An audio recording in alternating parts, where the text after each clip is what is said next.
welcome to Labour Lens. I am Sharon Ijason. For the next few weeks, we will be discussing several issues that was debated at the 107th ILO conference in Geneva, Switzerland. But first, let's take the news. We will be right back.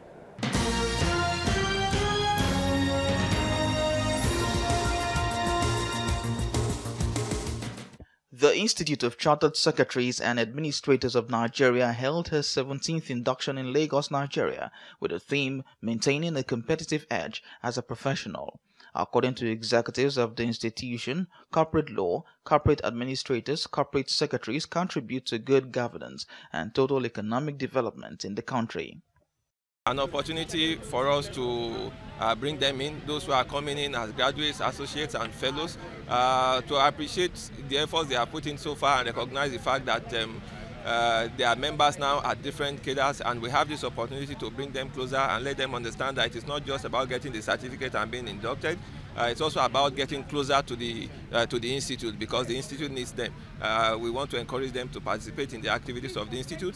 Today there will be a lecture, a guest lecture, which they will benefit from immensely. And there are so many other things that activities of the institute that they will be encouraged to attend in future to improve their professional competence. Thank you. The reason for the team is to ensure that we continue to add value to our clients. Except you are able to add value to your client, you will not be able to earn their confidence. And the only way you can earn their confidence is for you to up your game and also to provide the required level of services and professionalism. Basically, since we are having new inductees today, we also need to emphasize the fact that they must stand out of the crowd. They must make sure that they excel in whatever they are doing, and they must continue to maintain the confidence of their clients and try as much as possible to be professional in whatever they do.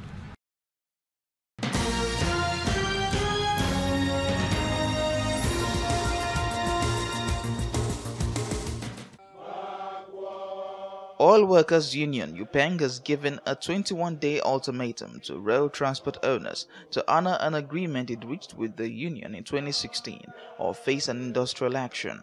NUPENG President Williams Aporitia says oil workers suffer untold hardship by the transport owners who treat them with disdain and disregard.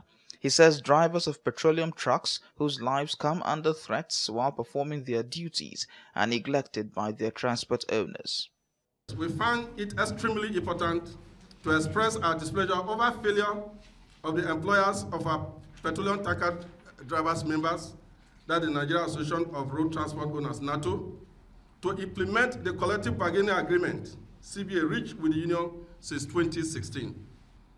It is in this light, gentlemen and ladies of the press, that we have the authority to inform you that at the end of a NUPENG Council session meeting which held on Saturday, May 28 at Owukra Hotel, Ibadan, Oyo State, the union unanimously resolved to issue a 21-day ultimatum for positive resolution of the demands of NUPENG to leadership of NATO, the IOCs, and other key players, failure upon which we shall not hesitate to pursue other legitimate steps to seek redress within the shortest possible time in the interest of our members, if this ugly trend is not reversed forthwith.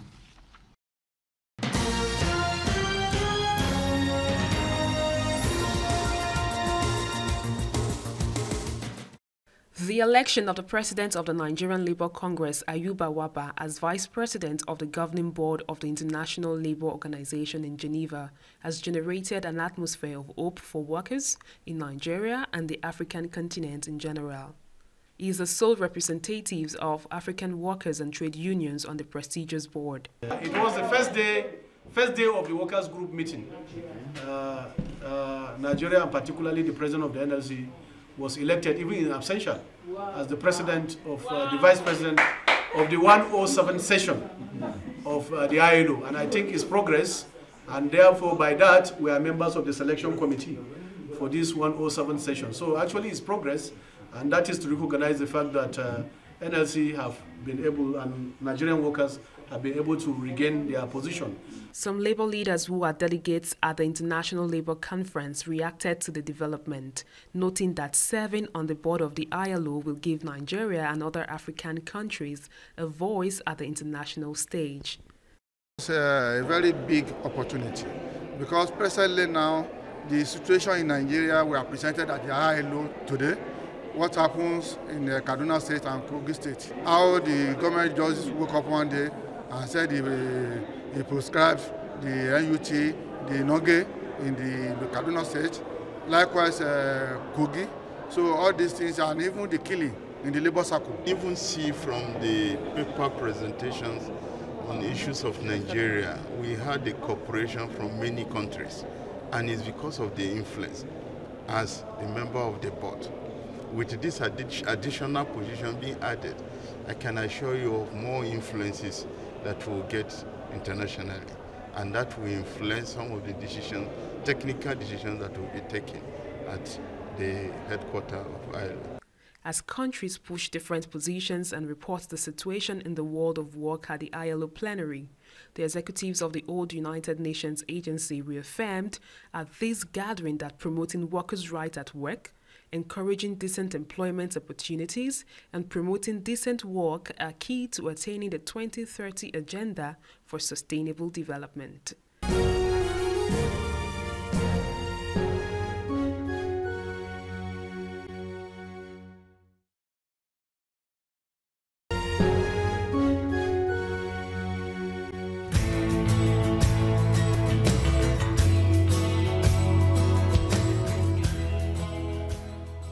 On the profile interview segment this week, I will be speaking with the Director General of NECA. He will be preferring solutions from the employer's perspective in ensuring that both men and women in the country have the right to decent work.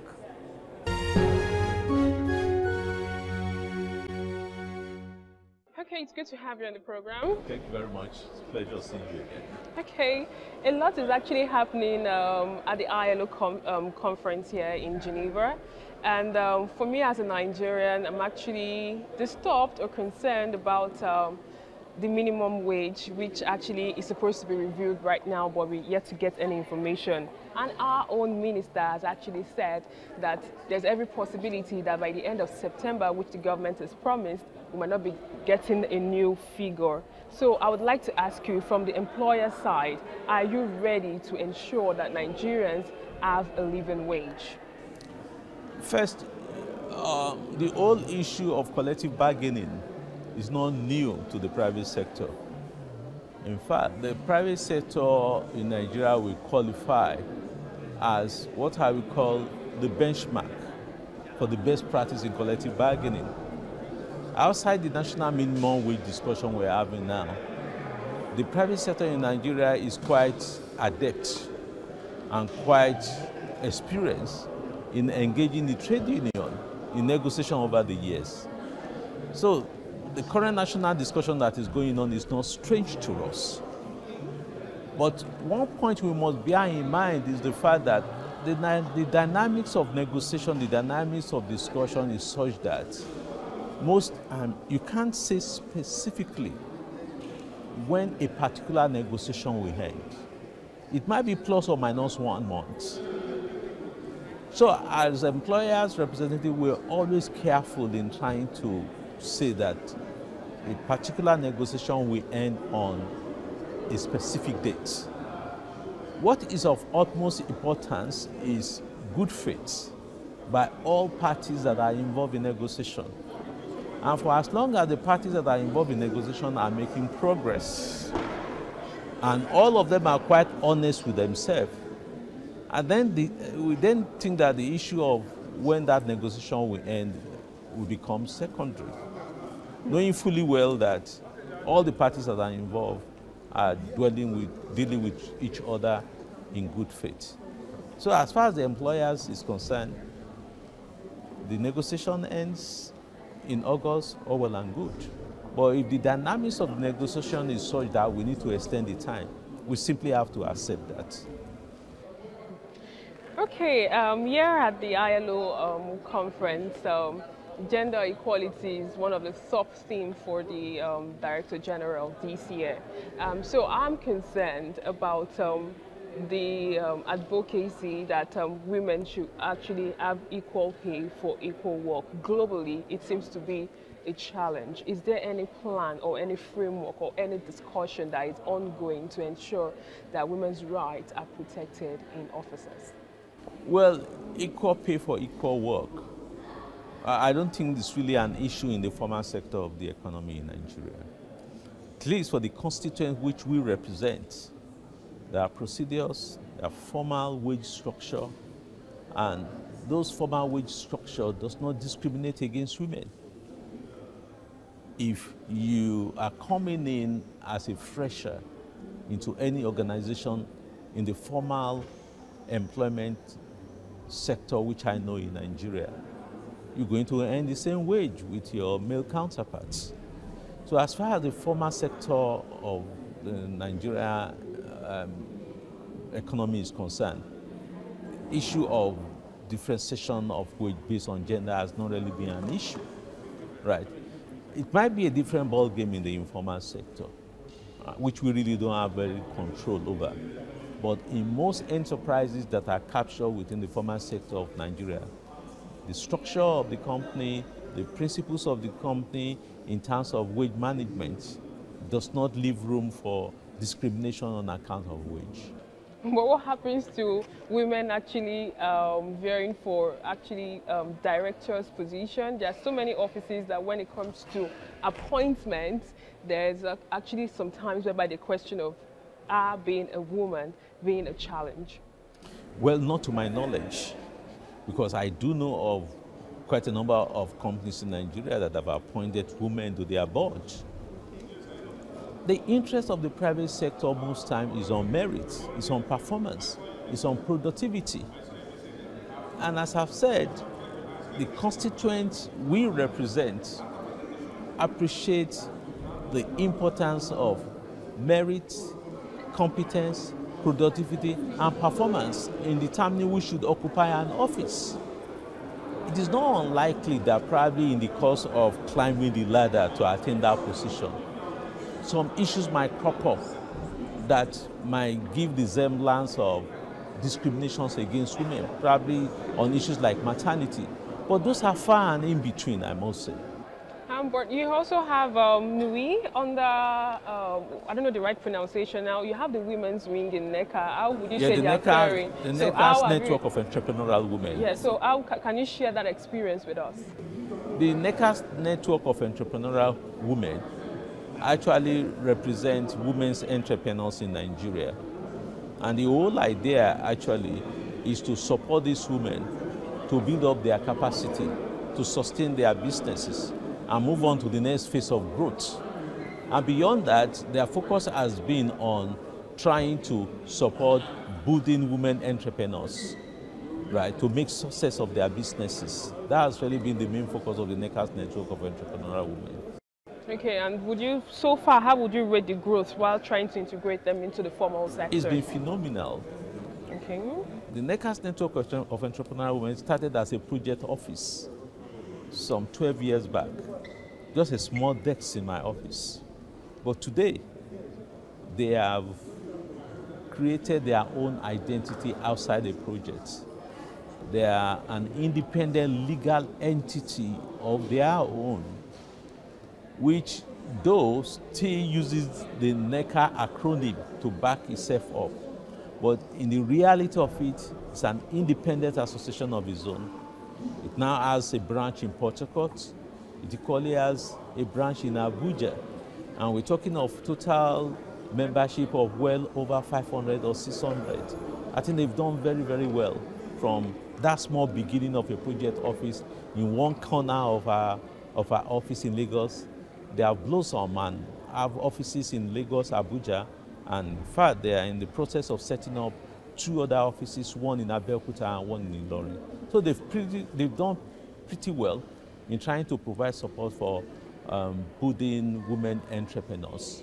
As a professional, I'm really concerned for your advice when it comes to women and also vying for positions in the workplace. Can you offer your advice in terms of supporting women on how to get to whatever heights they actually want to? What advice would a man give to a woman in trying to attain an aspiration in the corporate world? My simple advice is that give it your best. Don't allow issues that have to do with your basic feminine responsibilities be an issue in the course of your work. When those issues come up to confront you, treat it as a personal challenge, which should not be an excuse for your productivity and your effectiveness in the workplace. I think that's quite important for any woman in trying to break the glass ceiling in corporate world. Okay, that's very interesting. I think I've learned something there. My concern again at the ILO conference where we are is that you're part of the development of cooperation in support of the SDG. Yeah, so I would like to ask, how's the meeting been going? What's new? Well, it's really a general discussion as to what the ILO should do in supporting its constituents in delivering on the SDG, right? And some of the things we have actually discussed include capacity building for the constituents, the workers, the employers, and also the government in ensuring that we deliver on the Decent Work Country program and that our country is on the trajectory of positive economic growth. Some of the conclusions are conclusions that should be of interest to our government in terms of what government should do to make sure that by 2030 we would have delivered on some of the key goals of the SDG. Okay, so moving forward, looking at the rate of unemployment in Nigeria, what are your concerns? What are you taking home? Is there any experience from any other country that you have actually listened to that you feel might work in our own system? Unemployment, as many people have said in Nigeria, is a time bomb. We have a youthful population, and the unfortunate thing is that what should ordinarily be a demographic dividend for us is almost becoming a demographic liability for us because of our inability to provide jobs for our youth. I think we need to look at the totality of government policies, government institutions, and the structure of our economy if we are to address this time bomb of youth unemployment, to create what I call sustainable employment. Create sustainable employment for our youth. I'm one that believes that the political structure of a country has a role to play in the economic growth and development of that country. A country could have a political structure that could inhibit growth and development, even if that country has the best of economic policies. And I believe time has come for us as Nigeria to rejig our political structure to ensure that there is less and less dependency of the federating states on the federal government, and that there is effective devolution of powers and responsibilities to the federating states. I believe doing that will unleash productive capacity and capabilities at the periphery, at the level of the states. And it's only when states are involved in meaningful activities or states are creating their own pockets of enabling environment that jobs will come forth. But we're not doing that now. And that probably explains the huge migration of youths from the rural area, from what I would say the backward states, to areas of economic opportunities. That explains why Lagos population is simply on an impossible trajectory of explosion. That's the way to put it. That's why all roads for the youth lead to Abuja, all roads for the youth lead to Port Harcourt. Because those are the areas where they think they will be able to get opportunities for them to survive. It's exactly the same thinking that is propelling, right, the deadly sojourn, deadly trip of our youth through Sahara Desert to Europe. It's all in search of opportunities. So for me, the starting point is we look at our political structure and free the state from dependency on the federal government. There's no state in Nigeria that does not have the potential to grow a particular industry. Commitment to that will naturally create jobs. The second issue we need to look at is how to make government spending employment supportive for Nigeria. We have huge infrastructural deficits. Government has realized it, and government economic recovery and growth plan has recognized the need to improve the quality of our infrastructure. By improving the quality of your infrastructure, you will generate activities. Now those activities will create jobs. How do we ensure that our youth are ready to take those jobs? Now the federal government is talking of building railways all around Nigeria. That naturally will create jobs. Who are those who will take advantage of those jobs? Is it the nationals of those who have given a contract like the Chinese that you will see on the work side, or Nigerians? Those are the issues Nigeria government should address its mind to, that it gets the benefit out of its significant capital expenditure that is going to be deployed towards infrastructural building. Who is thinking along that line? What is Nigeria national development manpower? In Nigeria, most of the top companies have their manpower development plan that will make sure that they're able to source the expertise and skills which they require. Nigeria has huge infrastructure deficit. Do we have a national manpower development plan that will ensure that Nigerians' youths benefit from government huge spending on capital expenditure? If we have, what is this saying? I'm not aware of one. Those are basic issues that we really need to address our mind to. Then what of our economic policies? Do we factor in employment consideration when we're articulating our policy such that those policies lead to creation of meaningful employment?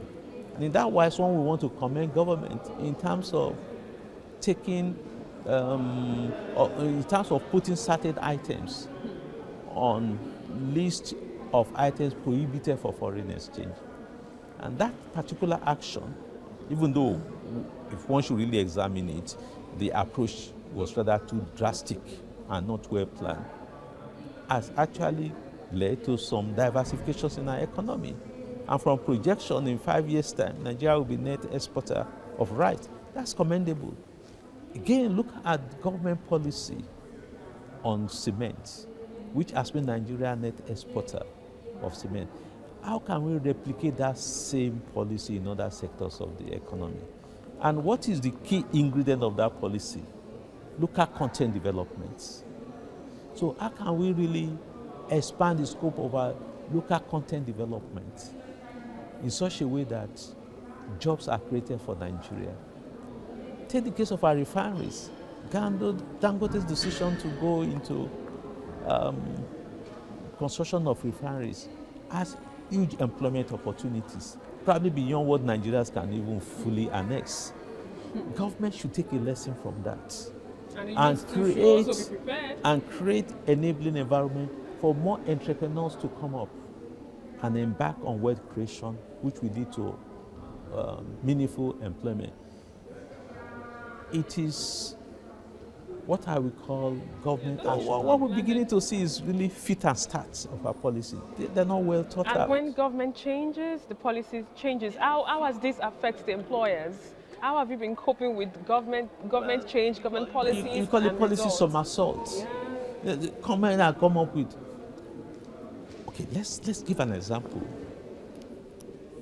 Toward the twilight of the Jonathan administration, and I hope I'm right in terms of my recollection, they came up with the issue of tariff on imported vehicles in order to encourage the manufacturers of those vehicles to come to Nigeria to set up as a, without being told that kind of policy initiative will generate employment.